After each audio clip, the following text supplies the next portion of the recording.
Book போய் வாங்குறது இருக்குல்ல, பெண்களுக்கு சொல்கிறேன், புத்தகங்கள் வாங்குங்கள், வாசியுங்கள். புத்தகங்கள் வாசிக்க தெரிந்த பெண்களை பார்த்து அவர்களை ஏமாற்ற இந்த உலகம் அச்சப்படுகிறது.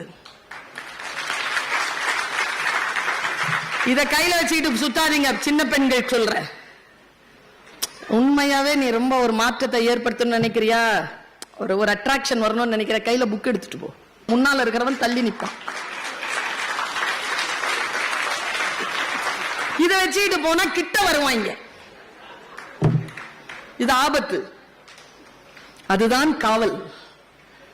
தலைமை குணம் ஏற்றுக்கொள்வதற்கு முன்னால் நமக்கு நாமே சில விஷயங்களை நன்றாக பார்க்க வேண்டும் என்பதற்காக நான் சொல்லுகிறேன். தலைமை குணம் என்பது மற்றவர்களுக்கு வழிகாட்டுகின்ற, நமக்கு நாமே வழிகாட்டிக் கொள்ளுகின்ற மாபெரும் வித்தை. எனக்கு தெரிஞ்சு ஒரு அம்மா, அம்பிகான் பேர், அவளுக்கு புனேல இருக்கா. 10ஆம் கிளாஸ் தான் படிச்சா, கல்யாணம் பண்ணிட்டு வந்தா. ஒரு கான்ஸ்டேபிள பார்த்தா, புருஷன் நல்ல டிப் டாப்பா ட்ரெஸ் பண்ணிட்டு போறான் வரான். நானும் போலீஸ் வேலைக்கு ட்ரை பண்ணவான்னு கேட்டா. புருஷன் என்ன செஞ்சார், சரி படிச்சுக்கோ. வீட்லயே உட்காந்து படிச்சாங்க. எங்க 12 வருஷத்துலங்க டிஎஸ்பிங்க அம்பிகா. ஃபர்ஸ்ட் சல்யூட் யார்கிட்ட இருந்து வாங்கினா தெரியுமா? போஸ்டிங்க கரெக்டா அங்க போட்டு, புருஷன் இருக்கிற போலீஸ் ஸ்டேஷனா போய் உட்காந்து அந்த கான்ஸ்டேபிள் கிட்ட இருந்தா ஃபர்ஸ்ட் சல்யூட் வாங்குச்சு அந்த அம்மா. வரலாறு. வேற்றுமை தெரிந்த நால்பால் உள்ளும் கீழ்ப்பால் ஒருவன் கற்கின், மேல்பால் ஒருவன் அவன் கண் படுமே. அதனால் கற்க வேண்டும். உங்களுக்கு லீடர்ஷிப் வேணும்னா படிச்சிருங்க. நான் என்ன பார்த்து சொல்றாங்க, என்னுடைய பேச்சை கேட்டு சொல்றாங்க, உங்களுடைய பார்த்துட்டு தான் நான் தூங்குவேன். நானும் 10 வருஷமா எனக்குள்ள பொங்கிட்டு இருக்கு இந்த கேள்வி. யார பாருங்க, மேடம் உங்க பேச்சை கேட்காம நான் தூங்குறதே இல்லை மேடம். நான் போய் என் கண்ணாடி முன்னால நின்னு கேட்டேன் இந்த கேள்வி. ஏன் சுல்தானா, தூங்க வைக்கவா பேசுற? கொஞ்சம் நினைச்சுப்பா, எவ்வளவு வலிக்கும் எனக்கு. ஏன் இப்படி சொல்றாங்கன்னு.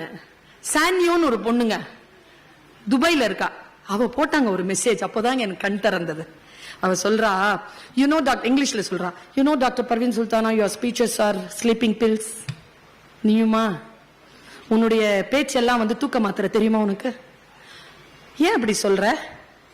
இல்ல, என்ன இந்த உலகம் போட்டு கசக்குது, என்ன காரி துப்புது, எனக்கு ஒரு யோகியதை இல்லைன்னு சொல்லுது. எவ்வளவு செஞ்சாலும் என்ன நாசம் பண்ணி நான் தூங்காம மன உளைச்சல், என்னடா வாழ்க்கை இதுன்னு படுக்கும் போது நீ வர. ஏ பெண்ணே, இந்த உலகம் அழகானது, நீ அறிவானவள், உன்னால் தான் இந்த உலகம் இயங்குகிறது. நாளை சூரியன் கூட உனக்காகத்தான் காத்திருக்கிறது. விடிவதற்காக நீயும் ஆழமாக உறங்கு, உன் திறமைகளோடு எழு.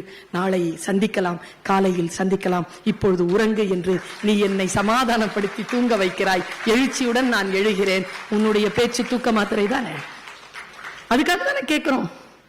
நீ முடிவு செய்தால் தான் நீ தாழ்கிறாய், நீ முடிவு செய்தால் நீ வெல்கிறாய். கணவன் வந்து ரொம்ப பிரச்சனையில இருக்கிறாங்க, ரொம்ப பிரச்சனை பண்றாங்க. ஒரு அம்மா டார்ச்சரான ஒரு புருஷனுக்கு பொண்டாட்டி, அது சொல்லுது, டார்ச்சர் பண்ண வேண்டியது அவர் வேலை, அதுல பாதிக்கப்படாம இருக்கிறதுங்கிறது என் சாய்ஸ். நான் பாதிக்கப்படுறது இல்லை, என் வேலையை நான் செஞ்சிடறேன். நான் ஏன் பாதிக்கப்படணும்? நான் சத்தியத்தில் நிற்கின்ற பொழுது நான் ஏன் வருத்தப்பட வேண்டும்? சில பேர் நம்மளை வருத்தப்பட வைக்காம தூங்க மாட்டாங்கன்னா நடிச்சுக்கலாம் வருத்தப்படுற மாதிரி. ஆனால் உண்மையில் அப்படி இருக்கக்கூடாது. நமக்கான வாழ்க்கை ஒரு முறைதான் நமக்கு சாத்தியமாகிறது.